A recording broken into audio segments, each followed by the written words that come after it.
সন্তান কোনো অপরাধ করলে তাকে ডাক দেন নাই, তাকে শাস্তি দেন নাই, কিয়ামতের ময়দানে আপনার সে সন্তান আপনার জন্য জাহান্নামের কারণ হয়ে যাবে। নাউজুবিল্লাহ। সন্তান আল্লাহ পাক রব্বুল আলামিনের পক্ষ হতে আমাদের জন্য নিয়ামত।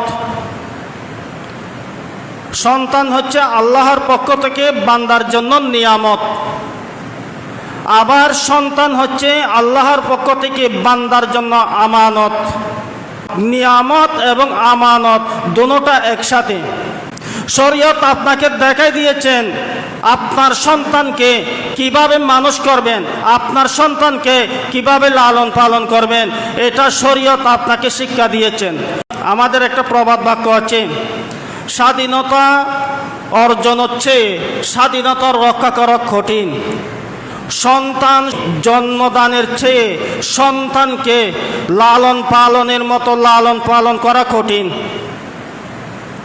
সন্তানকে যদি আপনি ঠিকমতো লালন পালন না করে, নৈতিক শিক্ষা না দিয়ে, ধর্মীয় শিক্ষা না দিয়ে, তাকে যদি যেভাবে ইচ্ছে সেভাবে লালন পালন করেছেন, আপনার সন্তান খারাপ হয়েছে, আপনার সন্তান বিপদে গিয়েছে, আপনার সন্তান গুনার পথে গিয়েছে, আপনার সন্তান ভালো পথে আসে নাই, আপনার সন্তান মসজিদে আসে নাই, আপনার সন্তান নামাজ জানে না, আপনার সন্তান রোজা রাখতে পারে না, আপনার সন্তান কোরআন পাঠ করতে পারে না, আপনার সন্তান দরুদ শরীফ পড়তে পারে না, আপনার সন্তান জিয়ারত করতে পারে না, গান বললে সবার আগে থাকে, মারামারি বললে সবার আগে থাকে, এই যে ভালো কাজের দ্বারে কাছেও নাই, খারাপ কাজের মধ্যে সবার আগে থাকে, কিয়ামতের ময়দানে আপনি পিতামাতা হয়ে, আপনি অভিভাবক হয়ে আল্লাহর দরবারে ওই সন্তান যাকে দুনিয়ার মধ্যে নিজের জীবনের চেয়ে বেশি ভালোবেসেছেন, বেশি ভালোবেসে তাকে নামাজ শিক্ষা দেন নাই, ফজরের মধ্যে আপনি নামাজ পড়ার জন্য উঠছেন, সন্তানকে ডাকেন নাই, ফজরের মধ্যে আপনি নামাজের জন্য আসছেন,